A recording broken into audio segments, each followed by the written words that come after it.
नमस्कार मित्रों, मैं डॉक्टर गौरव चावड़ा मधुदीप आईवीएफ की ओर से आपका हार्दिक स्वागत कर रहा हूं। अब जब एआरटी बिल 2022 पास हो गया है तो उसमें जो ऐसे बताया गया है कि आपको स्पर्म डोनेशन करने से बजाय अपने स्पर्म का यूज करना है, जो मधुदीप में कई सालों से यूज होता है। आपके स्पर्म से हम बच्चा बनाते हैं, तो जिसके स्पर्म अच्छे नहीं है, जिसकी क्वालिटी अच्छी नहीं है, जिसको यही प्रॉब्लम है, तो उसमें सुपर स्ट्रॉन्ग, जिसको बोलते हैं सबसे ताकतवर स्पर्म कैसे बनाया जाए, उसकी आज बात करने जा रहे हैं। पूरा वीडियो देखिएगा, जेंट्स पार्टनर खास देखिएगा, इसमें ही सब सीक्रेट और इसमें चाबी छुपी हुई है। अब सुपर स्ट्रॉन्ग स्पर्म के लिए पहले नॉर्मल स्पर्म क्या होता है ये जानना पड़ेगा। स्पर्म के 3 भाग होते हैं, सिर का भाग, बीच का जो नेक का भाग होता है वो, और जो पूंछ का भाग होता है। ये पूरा ही 3 कंबाइन होके स्पर्म बनता है। नॉर्मल केस में जब 20 मिलियन स्पर्म पर ml हो तो ये काउंट एडिक्वेट है, लेकिन इससे खुश मत होइए, इसके भी ग्रेडिंग होते हैं। जैसे कि कोई एक दौड़ की हरीफाई है और दौड़ने में जब बोला जाए कि दौड़ो तो 10-12 ऐसे लोग होंगे जो सबसे पहले दौड़ रहे सीधी गति में और उसी को विजय मिलता है। बीच वाले एक भाग होगा कि जो दौड़ रहे हैं लेकिन बीच में एनर्जी ड्रिंक पिएंगे और फिर दौड़ेंगे और उसको भी थोड़ा सा रिजल्ट मिलेगा। तीसरे वाले जो लोग हैं खाली घूमने आए होते हैं, ऐसे गरबा लेते ऐसे घूमते हैं, तो उसमें भी चांस रहते हैं, लेकिन कई बार क्या होता है कि उसको थोड़ा सा स्टेमिना देना पड़ता है। चौथे होगी जो जहां से दौड़ शुरू हो रही है वहां से आगे नहीं जाएंगे, वो वहीं खड़े रहेंगे। अब उसका हमको प्रॉपर इन्वेस्टिगेट करना पड़ता है कि क्यों ये आगे नहीं जा रहे। तो यही तौर पे स्पर्म में भी 4 टाइप है मित्रों, 4, 1 2 3 4, ग्रेड 1, ग्रेड 2, ग्रेड 3, ग्रेड 4। अब पहले ग्रेड को बोलते हैं rapid forward linear motility group, दूसरे को बोलते हैं slow forward linear motility group, तीसरे को बोलते हैं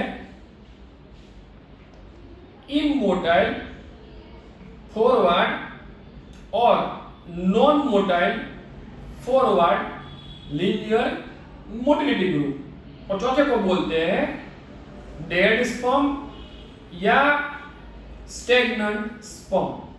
अब चालू करते हैं। जिस जेंट्स में 20 मिलियन काउंट है और उसमें से 30% अगर ग्रेड 1 है और शादी के पहले दूसरे या तीसरे साल में अगर बच्चा रुकता है तो वो बात खत्म हो गई। अगर 3 साल से ज्यादा बच्चा नहीं रुकता है और लेडीज पार्टनर सब नॉर्मल है तपास में, तो जेंट्स में आप दवाई कुछ विटामिन कार्निटिन देके आप उसको प्रेगनेंसी कंसल्ट करा सकते हैं। तो ये नॉर्मल केस है। लेकिन अगर 4-5 साल चले गए तो फिर आईवीएफ के लिए इस केस में सोचना चाहिए। तो ये सीक्रेट है। जो ग्रेड 2 है, जो स्लो फॉरवर्ड रैपिड मोलियर जो ये कैटेगरी है, उसमें हमको दवाई देनी पड़ती है। तो इसमें दवाई क्या देनी पड़ती है?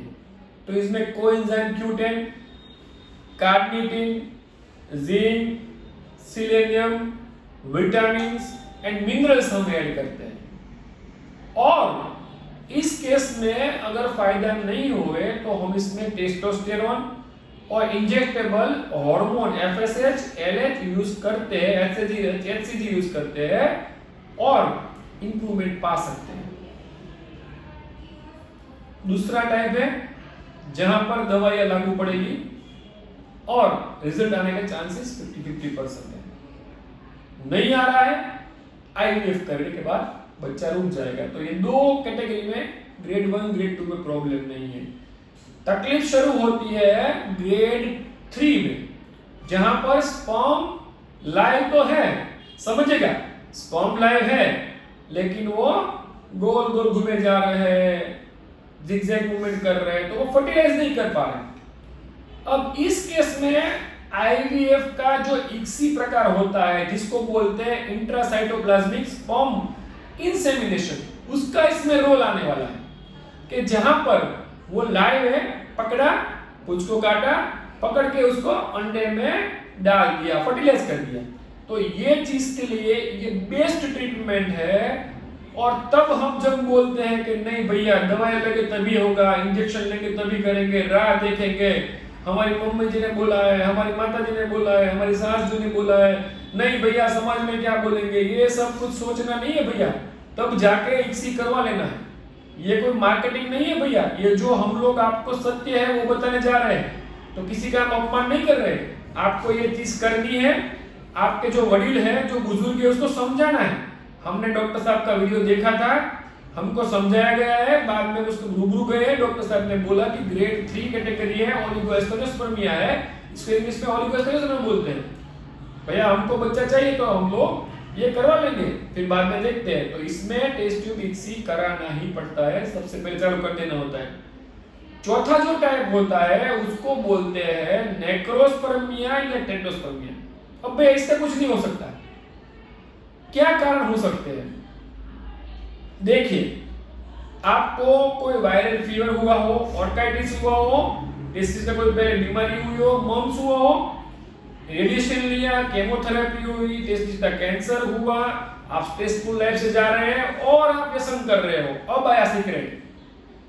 चौथे नंबर में, तीसरे नंबर में, दूसरे नंबर में हमको इंप्रूव करने के लिए 5 चीजें ध्यान रखनी है। एक है स्मोकिंग नहीं करना है, तंबाकू नहीं चबाना है, गुटखा या खैनी का प्रयोग नहीं करना है, हुक्का नहीं लेना है, अल्कोहल दारू नहीं पीना है, नॉनवेज अपनी बुद्धि से सोच के खाना है कितना खाना है स्पाइसी, और किसी भी प्रकार से सुपारी या तंबाकू नहीं यूज करना है, नशेकारक ड्रिंक्स नहीं पीना है, एनर्जी ड्रिंक का उपयोग कम कर देना है, कैफीन वाले कोल्ड ड्रिंक्स को छोड़ देना है, चाय कॉफी का उपयोग समझ के करना है दवाई के तौर पे, और आखिर में जो आया हेरोइन, चरस, एलएसडी का उपयोग बंद कर देना है समाज में से, और जाके फिर देखना है कि कुछ इंप्रूवमेंट हुआ भैया, साथ में अच्छी वाली दवाई, अच्छे वाला खुराक जिसको बोलते हैं वो लेना है। तो ये सीक्रेट है सुपर स्ट्रॉन्ग ओवा बनाने का और स्पर्म बनाने का। ये हम इसलिए बोले जा रहे हैं क्योंकि जो एआरटी बिल आया है उसमें अगर आपका स्पर्म का ध्यान नहीं रखेंगे भैया, तो वो लोग आपको बोलेंगे कि जाओ ऑर्डर लेके आओ और एफिडेविट करवाओ और कोर्ट में जाओ, मजिस्ट्रेट के पास ऑर्डर लेके आओ कि स्पर्म लेने जाओ। तो किसी को ये नहीं पसंद पड़ेगा कि उसकी जो प्राइवेसी है, उसका सीक्रेट है, वो मेंटेन नहीं किया जाए, वो ओपन हो जाए। तो भाई आप ही से समझ जाओ कि अपने को ये सुपर सीक्रेट वाला जो स्पर्म है वो लेना है, तो ये 4 ग्रेड जानना है, क्या नहीं करना है। पहले में अपने को बच्चा रुकने वाला है, नहीं रुके तो दवाई लेनी है, दूसरे में तो भैया दवाई लेनी है, और आईयूआई और आईवीएफ का उपयोग कर देना है 2-3 साल के बाद। तीसरे में कुछ सोचना ही नहीं, इक्सी आईवीएफ कर देना है। चौथे में अपने को एक और टेस्ट कराना है, और ये लास्ट पत्ता हमने खोल दिया, ये है डीएनए फ्रेगमेंटेशन टेस्ट। ये टेस्ट ये होती है कि अगर आपको कोई जेनेटिक लेवल पे, मॉलिक्यूलर लेवल पे कोई तकलीफ आती है तो ये टेस्ट कराने से वो पता चल जाता है। तो ये चीज आपको एक नई आज हम लोग ऐड कर रहे हैं। ये जो मैं धीरे धीरे नाटक की तरह बोल रहा हूं, ये इसके लिए बोल रहा हूं कि ये टॉपिक बहुत ही गंभीर टॉपिक है, बहुत ही कॉम्प्लिकेटेड टॉपिक है। हमने कितने सालों इस पर रिसर्च किया है, 22 साल से ये काम कर रहे, तब जाके इसको जो हमने सरल शैली में आपको प्रेजेंट करने की बात की, आपके मगज में घुस जाए, आपको समझ आ जाए कि हम कहां पर खड़े हैं भैया। अपने को कानपुर जाना है तो पहले अहमदाबाद जाना पड़ेगा, अहमदाबाद से आपको यूपी जाना पड़ेगा। तो वैसे ही अगर आपको आगे बढ़ना है तो ग्रेड 1 में है, ग्रेड 2 में है, ग्रेड 3 में या ग्रेड 4 में देखना है कौन सी टिकट आनी है। सबक रखने का है, दवाई लेने का है, हार्मोन ऐड करने का है, टेस्ट ट्यूब करने का है, इक्सी करने का है, या फिर डीएनए फ्रेगमेंटेशन टेस्ट करना है। और जैसे ट्रेन या प्लेन की मुसाफरी में हाथ बाहर नहीं निकालना है, वैसे ही इसमें टॉबैको च्यूइंग नहीं करना है, सब व्यसन बंद करना है। तो ये आज की बात है। हमने बहुत ही रसीले टाइप से आपको प्रेजेंट की है। ये मैं नाटक इसलिए कर रहा हूँ कि आपको मगज में उठ जाए और आपको ये याद रह जाए। ये साइकोलॉजिकल एक प्रकार की ट्रीटमेंट होती है जिसमें ऐसे बोला जाता है। तो किसी की भी अगर किसी की भी भावनाओं का हर्ट हुआ है तो मैं दो हाथ से माफी मांगता हूँ। हमारा मोबाइल नंबर नोट कर लीजिए 9714864644। हमारा व्हाट्सएप नंबर है 9714864644। वेबसाइट हमारी www.madhudip.com। हमारा जो ईमेल एड्रेस है वो है gaurav2017@gmail.com। और आप हमें सोम शनिवार सुबह 10 से 12 में हॉस्पिटल पे आके मिल सकते हैं। हमारा जो हॉस्पिटल का एड्रेस है वो लिख लीजिए, भावनगर गुजरात।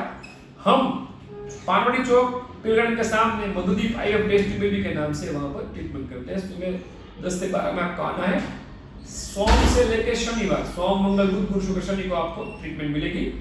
रविवार को छुट्टी रहती है। और आने से पहले आप मोबाइल नंबर पहले अपना जो है वो रजिस्ट्रेशन करा चाहिए। और इसको मैंने समझाने की ट्राई की है। उसमें भी कोई आपको तकलीफ लगे, कोई आपको ऐसा लगे गंभीर क्वेश्चन है तो आप हमको नीचे बॉक्स में लिख सकते हैं या फिर हमारे दिए गए नंबरों पर आप हमको फोन कर सकते हैं।